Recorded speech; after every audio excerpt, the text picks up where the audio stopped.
Voilà, c'est moi et ma connexion. Quand vient mentir ici qu'Alassane Ouattara a fait 3e mandat, alors que lui-même, il a été député en 2021 sous le règne du 3e mandat dont Alassane Ouattara aurait violé. Et il allait se battre avec Gikawe, qu'ils sont en train de le voler. Un vaurien comme ça, là. Tu es nul. Franchement, tu es nul. Hein. Tu vaux rien. Même sous les mêmes efforts un peu que toi. Hein. Sincèrement. Hein. Sous le lui, au moins, il sait bien mentir. Tu vaux rien. Je comprends pourquoi il refuse les débats. Je vais vous montrer quelque chose tout à l'heure. Ne vous moquez pas de Johnny. Hein. Il n'aime pas qu'on se moque de lui. Il est nul. Hein. Il vaut rien. Je dis il vaut rien. Moi, je t'invite à faire un débat. Tu apprendras ce jour-là. Ouattara a violé la Constitution. Attendez, je vais vous montrer quelque chose, rapidement. Je vais vous montrer quelque chose. Ne vous moquez pas de Johnny. Hein. Il a tapé photo devant Kokora. Il me faisait pitié ce jour. Il a tapé photo devant Kokora. Il a tapé photo, 10 photos devant Kokora. Je vais vous montrer quelque chose rapidement. On va regarder ça. Ne rigolez pas de Johnny. Il n'aime pas qu'on se moque de lui. Hein. Gbagbo a échoué, mais Gbagbo n'était pas le ministre de la Justice, il n'était pas le procureur, il n'était pas le policier, il n'était... Ça, c'est une société publique. Mais l'ONESI aussi a été dénoncé. Parce que ce n'est pas seulement le Skredai. Il y a l'ONESI et le Skredai qui ont été dénoncés au même titre, au même moment. Qui estime que le procureur de la République ne peut pas poursuivre le Skredai. Pourquoi il n'a pas arrêté le directeur du Skredai? Pourquoi il n'a pas fait? Mais c'est ce que je suis en train de t'expliquer. Si tu prends le temps de me comprendre, tu vas bien comprendre. D'abord, la Cour des comptes fait partie du système juridique. Donc, il est détaché de l'exécutif. Je t'explique. La Cour des comptes fait partie du pouvoir judiciaire, qui est détaché du pouvoir exécutif.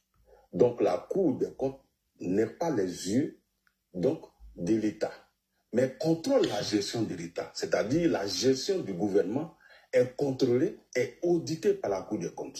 Mais on dit la même chose. C'est ce qu'il a dit. Okay. J'ai dit que la Cour des comptes est une structure qui est chargée, bien entendu, de voir comment les biens publics sont gérés. Voilà, c'est ce qu'il a dit. Voilà. Donc, la Cour des comptes est comme un commissaire aux comptes. Donc, qui vérifie. Il y a les enquêtes qui ont été menées, on va pas. Montre-nous le compte, c'est qu'est-ce qu'il est où. Voilà pourquoi j'ai dit qu'il n'a pas lu le rapport. Ils sont en train de nous distraire, champion. Faut laisser ça. Laisse-moi entendre. Le compte, c'est qu'est-ce qu'il est où. Donne-moi le numéro du compte, c'est qu'est-ce. Et donne-nous le rapport qui indique que l'État a pris ce qui lui revenait de droit. Voilà pourquoi j'ai dit, cher frère, si tu prends le temps de bien écouter, j'ai dit, d'abord, il fallait lire le rapport. Dans le rapport, la Cour des comptes a interrogé le ministère du Budget. La Cour des comptes a... Dis que, je sais pas, avec les documents là, les documents, tu les as maintenant? Tu les as sur quoi? Mais ça est sur Internet, tu peux taper, tu vas voir. Regardez-moi les choses comme ça. Regardez, ouais, tu as les documents maintenant, la montre-les-nous. Mais expliquer. Mais il y a te dire Kokora. Comment? Il y a te dire une chose, tu sais quoi? Pour revenir ici la question des juges. D'accord? Parce qu'à la Cour des comptes, là, ceux qui ont fait le rapport, qui ont... Ils ne maîtrisaient même pas le dossier. Hein. Quel que soit ce que tu dis là, quel que soit ce que tu vas dire ici là, ça, tu sais pourquoi tu le dis, ça n'engage que toi. Moi, je dis que l'État de Côte d'Ivoire, via, bien entendu, la Cour des comptes, qui sont des éminents juges, on fait, donc, le rapport dont tu parles, les juges ne savaient pas que sur le rapport là, le gouvernement a dit que le SNEDAI devait déverser sa part sur un conséquence. Ils n'ont pas eu connaissance de ce dossier là. Voilà pourquoi je te dis... Non, s'il te plaît. Les juges, la Cour des comptes, là. Tu ne sais pas s'ils ont une nationalité ivoirienne. Il y a des gens... Qu'est-ce qu'il raconte, monsieur-là? Attends, on va écouter. Oh, vraiment. Non, on va écouter ça. Voilà, il a son ordinateur. Hein. Tu dis qu'il n'y a pas d'afflux massif. Il n'y a pas d'afflux massif. Voilà, il n'y a pas d'afflux massif. L'afflux massif, c'est pour ça se termine. C'est que tu veux parler seul. Donc ça devient difficile. Quel est le nom? Parce que vous avez dit que c'est de la désinformation. Donc c'est moi je suis le désinformateur là. C'est moi qui vous Bon, moi je t'explique. Non, je t'ai posé une question. C'est moi ici le désinformateur là. En fait, le problème, c'est que tu veux parler seul. Donc ça devient difficile. Mais toi-même là, quand on parle, toi-même tu es froid, champion. Tu fais comme moi j'essaie d'être calme pour mieux t'expliquer les choses. Mais malheureusement, bon, tu veux pas... Je vais vous plier, je vais publier le débat tout demain. Alors, chers frères et sœurs, il était important pour moi voire même pour répondre à Johnny Pacheco qui a menti sur sa dernière sortie. Donc, il était très important de répondre à M. Johnny Pacheco. C'est vrai que j'ai pris de votre temps, mais demain, nous allons revenir sur le sujet du PDCI RDA. Mais moi, je vais répondre à ce farfelu-là, ce vaurien-là. Alors, j'informe Johnny que le président de la République, son Excellence Alassane Ouattara, dont il dit qu'il a violé la Constitution, lui, Johnny, il allait candidater là-bas. Et le budget de souveraineté de la Côte d'Ivoire ne s'élève pas à près de 360 milliards. C'est faux. Azali Tchemoko vient de nous dire que le budget de souveraineté du chef de l'État de Côte d'Ivoire ou du gouvernement de Côte d'Ivoire s'élève à près de 50 milliards de francs CFA. Là où Gbagbo prenait 80 milliards. Donc, tu es un menteur. Voilà. Même au niveau des salaires des ministres et autres, le président Alassane Ouattara n'a jamais fait d'augmentation des salaires ni de donner plus d'avantages aux ministres. Monsieur Johnny Pacheco, voilà. Donc, c'est ce que je vais te présenter. Et demain, on va parler du PDCI RDA, si Dieu le veut, Inch'Allah. Les Tiamis, apprêtez-vous.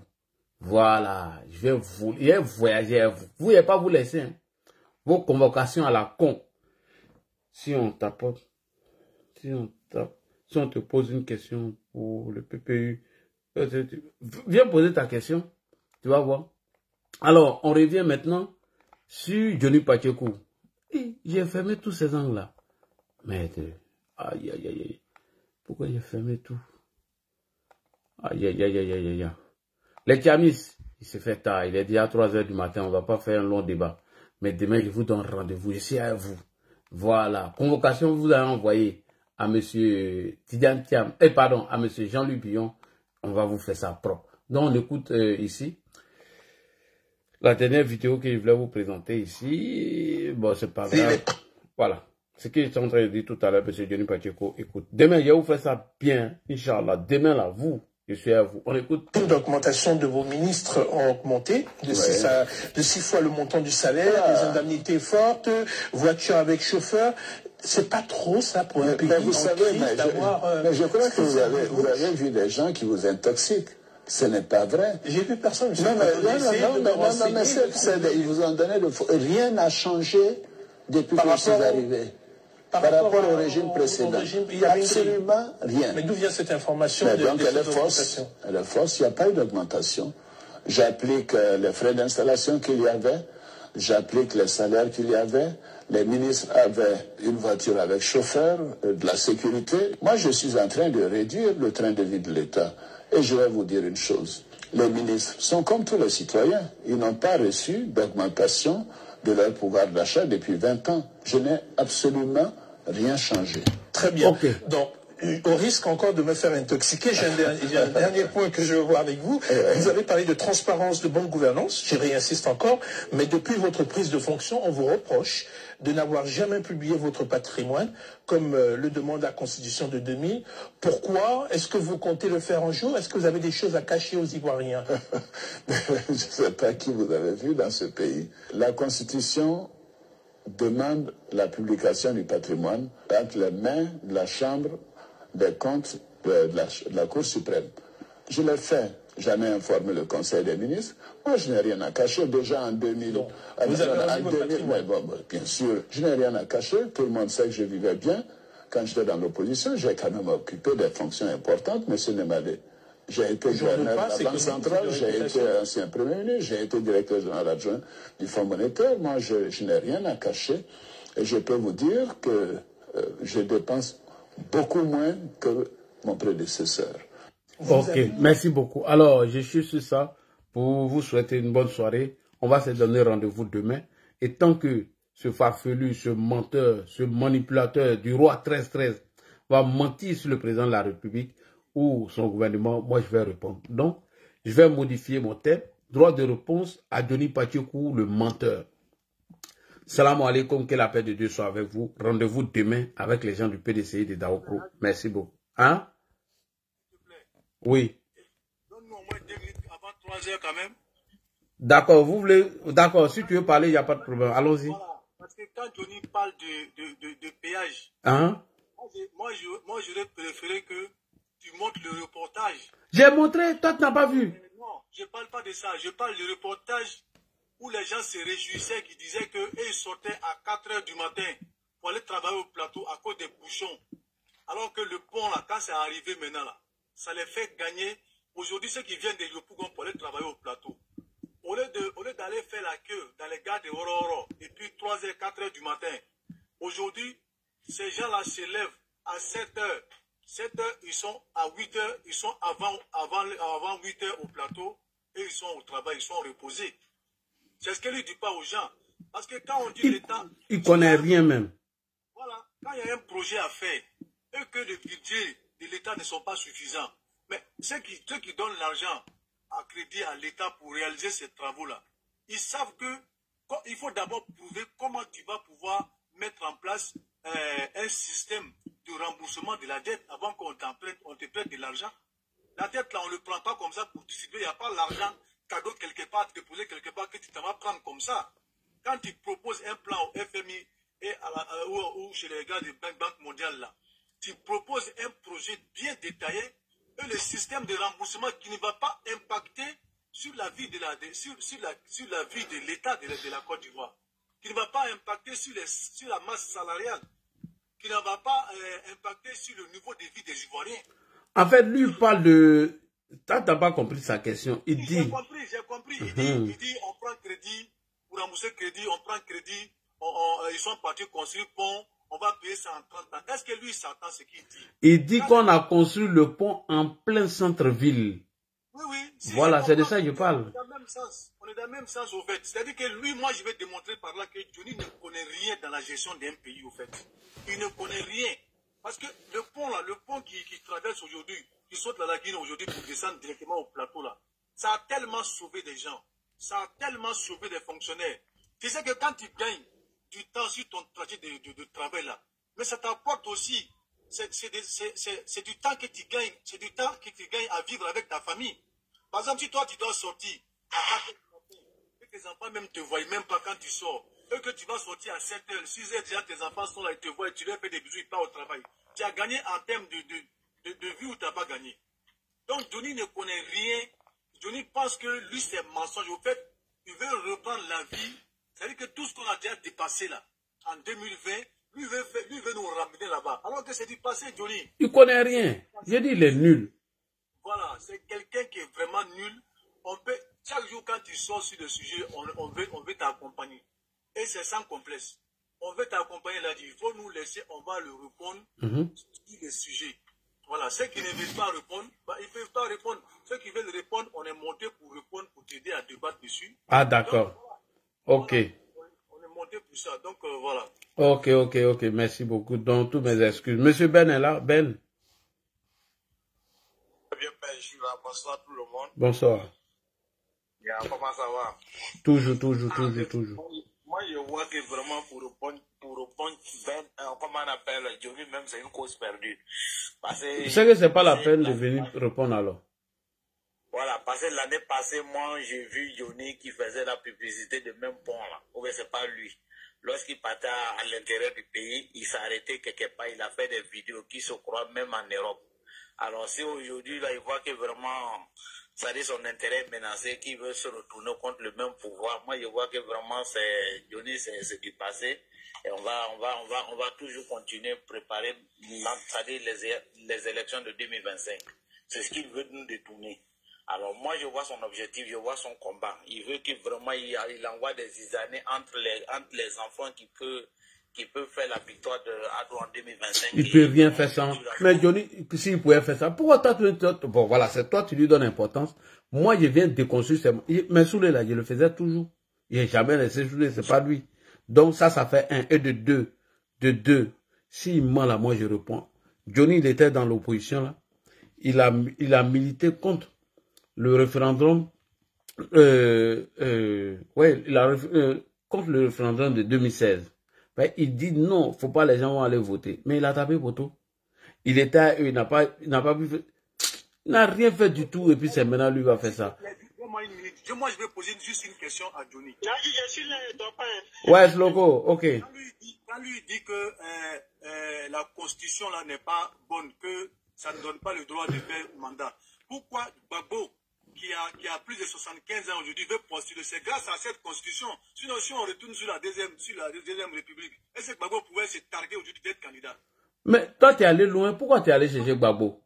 Ah, non. Lui-même, il a été candidat à la députation sur le règne du troisième mandat. Là, non, où il allait se battre avec Gikawe.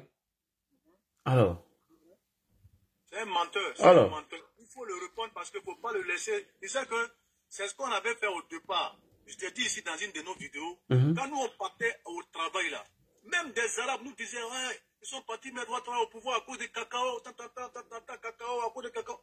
Mais ils avaient intoxiqué les gens jusqu'au travail, même pour parler là. Tout le monde pensait que Gbagbo c'était un sage. Il a fallu qu'on leur demande par A plus B pour leur montrer la crise, comment ça a été provoqué sciemment par Gbagbo pour accéder au pouvoir, comment il a manipulé les gens, comment il a fait, en leur montrant avec des preuves vidéo doucement qu'aujourd'hui, plus personne ne parle de ça. C'est resté entre Ivoiro-Ivoiriens maintenant. Donc, merci pour le combat. Merci beaucoup. Sloko, tu es là? Oui, je suis là, Ladji. Je suis là, bonsoir. Bonsoir. En tout cas, je suivais ta vidéo de façon attentive. Je suis quitté en tout cas au travail, je n'ai pas dormi. J'ai dit, ah, Ladji en direct. Je retiens encore ce que j'ai dit hier. Chaque fois quand Johnny va sortir, vraiment pour sortir, non, moi personnellement, je serai là. Parce que laisser, comme je l'ai dit hier, laisser passer un mensonge, les gens vont penser que ce mensonge-là, c'est la vérité. D'abord, moi, je vais me prononcer sur deux sujets dont Johnny a abordé. Par exemple, il a abordé la candidature, donc disons, le fait que le président... Je sais qu'il y a un non, parce que je suis dans la voiture, je suis en train de... Oui, on t'attend. Ok. Il dit non, le président Ouattara aurait, par exemple, violé la Constitution, comme ci, comme ça. On a chanté à cœur, premier mandat de la Troisième République. Moi, je vais prendre le cas de Gbagbo, mais dans un autre contexte. Parce que il se base sur quoi? L'article 55. Nul n'a le droit de faire plus de 2 mandats. Ok. Gbagbo, il a été élu en 2002. Même si c'est dans les conditions calamiteuses. 2000 à 2010, il avait déjà 2 mandats. Qu'est-ce qui permet à Gbagbo d'être candidat en 2025 s'il est éligible? Puisque nul n'a le droit de faire plus de 2 mandats. Donc c'est pour dire, ce gars-là, vraiment, il se prend pour quelqu'un qui est très intelligent, mais qui n'est pas intelligent. Mais je reviens aussi sur la tête. Il dit la Côte d'Ivoire endettée, comme ci, comme ça. Bon, je me demande si vraiment il fait des recherches, ou bien c'est quelqu'un qui fait exprès de fermer les yeux sur la réalité. Est-ce qu'il y a un pays sérieux dans ce monde qui peut se développer, qui s'est déjà développé sans dette? Non. Maintenant, est-ce que prendre une dette là, c'est une mauvaise chose? Non. Maintenant, quel est le facteur important de la dette? La dette, d'abord, quand tu prends la dette pour, par exemple, faire des infrastructures qui permettront à la population, en tout cas, d'entreprendre, de faire rentrer de l'argent. Cette dette-là n'est pas mauvaise. Mais ceux qui prennent la dette, payer par exemple des salaires là, les salaires, ça apporte quoi? Ça apporte quoi aux Ivoiriens? C'est les gens qui sont en train de parler. Moi, je vais poser une question, si Johnny peut répondre à ça là, comme ça on peut faire le débat. L'économie de la Côte d'Ivoire est-elle qualitative ou quantitative? S'il répond à ça, c'est qu'on peut parler de la dette. Parce que beaucoup parlent de la dette, peut-être qu'ils ne maîtrisent pas. L'économie de la Côte d'Ivoire, c'est qualitatif ou c'est quantitatif? S'il arrive à répondre à cette question, vraiment, je pense que le débat n'aura pas lieu. Le débat ne va pas avoir lieu. Voilà, donc, moi, personnellement, de ma position que je suis, même si le président Ouattara peut aller prendre encore 40 000 milliards de dettes, parce que je sais que notre pays est capable de rembourser cette dette. On est capable de rembourser la dette. C'est pourquoi les gens nous donnent. Là, je prends un exemple aux États-Unis. Les gens, il y a ce qu'on appelle carte de crédit. Mais ce n'est pas tout le monde qui est éligible à prendre cette carte de crédit-là. Effectivement. D'abord, on vérifie ton pardon. On vérifie ton score de crédit. On dit crédit score. Si on voit que non, toi, par exemple, tu as un crédit score qui n'est pas bon, tu n'es pas éligible, on ne va pas t'accepter. Donc, on donne tête à quelqu'un qui est solvable, qui peut rembourser. Il ne connaît pas tout ça là. Cette histoire de tête, vraiment, c'est un faux débat parce que les gens parlent, quelqu'un dit tout, c'est-à-dire c'est des questions techniques, mais lui, comme tu l'as dit, il n'a pas assez de connaissances, mais c'est bien passé pour quelqu'un vraiment qui maîtrise tous les sujets. Pourtant, c'est son caleçon qui est gros, mais sinon, il n'y a rien dedans. Rien du tout. Voilà, c'est son caleçon qui est gros, mais sinon, il n'y a rien dedans. Fouetté. La Constitution, tout. Bon, là, prenez un petit exemple. Depuis 1993, depuis le décès du premier président de la Côte d'Ivoire, il y a un sabotage qui est fait sur le président Ouattara. Ça n'a pas empêché que le président Ouattara soit aujourd'hui président de la République de Côte d'Ivoire. C'est pas aujourd'hui Johnny va venir dire que non, le monsieur n'est pas éligible en 2025 ou 2020, il a fait ça. Je dirais tout simplement, cette musique-là, on l'a déjà entendue. Ils n'ont qu'à changer des disques. Johnny n'a qu'à changer des disques. Et puis, on l'attend sur des questions existentielles, des questions vraiment, en tout cas, où il dit... motion, s'il te plaît. Motion, s'il te plaît. Elle a dit, permets-moi cette motion-là. Vous voyez, mais les gens, quand ils disent que le président a pris des dettes, pourquoi ils n'expliquent pas aux gens la masse salariale ivoirienne qui a été augmentée par 2 fois? Par 2 fois, c'est dû à quoi? C'est dû à ce que cette dette qui a été empruntée là, ça a produit tellement de richesses. Les gens ont eu du travail. Dans le secteur, par exemple, quand on prend Bennett comme ça, ils ont recruté beaucoup de jeunes. Il fallait voir dans le déroulement des travaux, quand moi j'ai partais à Abidjan, je voyais plein de jeunes ingénieurs qui venaient, qui supervisaient les travaux, tout ça. Ce sont des gens qui étaient payés. Sans compter les chauffeurs, des bennes, des machines, de tout ça. Ce sont des gens qui étaient payés. Et ça, c'est ça qui fait que cette richesse-là encore est reversée dans les commerces, dans les magasins, dans les supermarchés, qui fait tourner l'économie d'un pays. Mais comme lui, c'est un ignare qui ne connaît pas tout ça, il vient, il dit que ouais, on a pris crédit, comme si le crédit c'était interdit. Dans tous les pays du monde, même Assimi Goïta, il n'a pas demandé 180 milliards au FMI de lui donner crédit. Comme ça, il va travailler sur l'électrification du Mali. Mais quand ils ont étudié son projet, qu'ils voulaient refaire une nouvelle ligne de haute tension pour aller tirer le courant jusqu'en Mauritanie, ils ont dit que c'est un faux projet, il ne lui a pas donné. Parce qu'il n'a pas présenté quel est le mécanisme de remboursement de cette dette.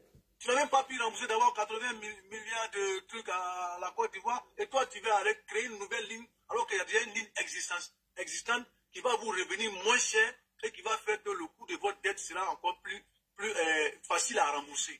Donc vous voyez, quand il parle, c'est un propagandiste, c'est un salopard qui pense qu'on devait le entretenir toute l'année.